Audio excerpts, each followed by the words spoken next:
El nombre de Isaías significa salvación de Jehová.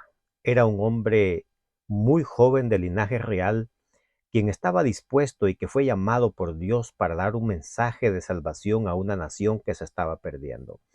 Isaías es una Biblia en pequeño, tiene 66 capítulos, misma cantidad de libros que tiene la Biblia. Isaías comienza describiendo el pecado y el ofrecimiento de la solución al mismo, igual que Génesis, y termina ofreciendo un cuadro esperanzador de una tierra nueva y cielos nuevos, tal como lo hace la Biblia también en Apocalipsis. Vemos en este libro que es muy recurrente observar profecías que fueron dadas bajo ciertas condiciones. A estas profecías se les llama clásicas. Algunas se cumplieron en forma total, otras de manera parcial y otras nunca. Estas profecías podrían tener un cumplimiento cósmico al final de los tiempos.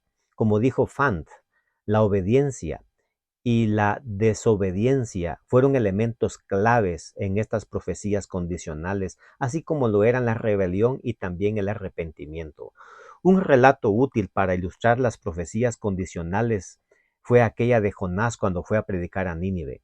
La condición era que si ellos se arrepentían, entonces Dios los perdonaría. Y así fue, por tanto la profecía no se cumplió y Jonás se molestó. Este capítulo contiene un mensaje profético sobre un reinado mundial que nunca se cumplió en Israel. Dice verso 1, acontecerá que al final de todos los tiempos será confirmado el monte de la casa de Jehová como cabeza de los montes, será exaltado sobre los collados y correrán a él todas las naciones. Los versos 1 al 5 presenta el plan original que Dios tenía con Israel, de tal forma que Dios quería que llegaran a ser un instrumento para salvar al mundo y de esa forma ellos llegasen a ser cabeza. Pero debido al fracaso y el rechazo de ellos a ese llamado que Dios les hizo, pues lamentablemente esta profecía no se cumplió. Israel no fue fiel a su cometido. Tristemente, ellos buscaron sus propios caminos y entonces la profecía no se cumplió. Nos dice White, así que este fracaso de Israel impidió que estas profecías se cumplieran de acuerdo con su intención original. Sin embargo, los propósitos de Jehová siempre se cumplen y estos se cumplirán finalmente mediante la iglesia cristiana. Sin embargo, hay una postura dispensacionalista que sugiere que esta profecía que dice este capítulo se cumplirá en un milenio futuro, según Apocalipsis 20. Pero lamentablemente esta creencia, muy diseminada por cierto, de que Israel sigue siendo una nación privilegiada por Dios hoy y que Jesús vendrá y desde ahí cumplirá esta profecía, es algo totalmente fuera de una interpretación seria de la Biblia. Israel dejó de ser el pueblo de Dios como nación en el momento que rechazaron a Jesús como el Mesías. Jesús mismo dijo, vuestra casa os es dejada desierta. Dios mismo anunció su destrucción total y definitiva en el año 70. Nunca más Israel sigue siendo un pueblo o una nación seleccionada o escogida con una misión especial. Ya no, ahora eso se trasladó a la iglesia cristiana, a los discípulos, a los apóstoles, a la iglesia y por supuesto a ti y a mí que formamos parte de esa iglesia cristiana. Hemos de notar que según la Biblia, cuando Cristo vuelva a la tierra, enseña que Él no vendrá, no se establecerá acá, sino que se quedará en el aire.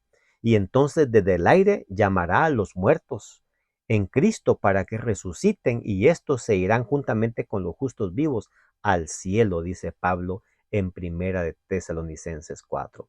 Es decir, en lugar de que Cristo se posesione en Israel y que los pecadores tengan oportunidad de convertirse, como dicen los dispensacionalistas, más bien los pecadores serán muertos, dice Segunda de Tesalonicenses, morirán con el resplandor de la venida de Cristo Jesús y la tierra quedará devastada y totalmente deshabitada sin ninguna opción de arrepentimiento.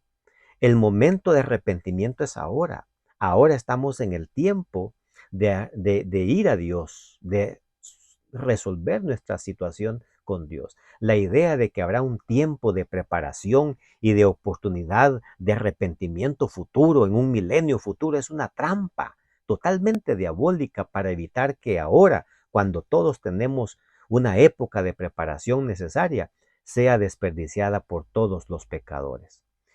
Los versículos 6 en adelante contienen las razones por las que el anhelo de Dios no se cumplieron en Israel. En lugar de influir en el mundo influyó en los israelitas. En lugar de usar sus recursos para la predicación del evangelio, ellos acapararon oro y plata y se volvieron entonces orgullosos, insensibles.